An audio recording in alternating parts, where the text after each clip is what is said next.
বয়সেও তিনি পরম শান্তি, যিনি সকলের প্রতি হিংসা শূন্য, বন্ধু ভাবযুক্ত, ক্ষমতাশীল, সমদর্শী, সুখ দুঃখের সমান নিরহ স্থির, মমতা শূন্য, জিতেন্দ্রীয়, সহনশীল, সদা পুষ্ট, যোগী, বিশ্বাসী ও যোগী।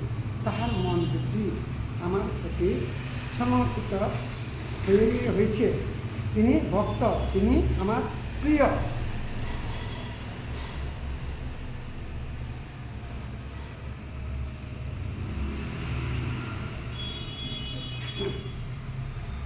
যিনি কাহারও উদ্যোগ দেন না, আবার কাহারও কোনো ব্যবহার যিনি উদ্যোগ প্রকাশ করেন না, এবং যিনি আনন্দ, ক্রোধ, ভয়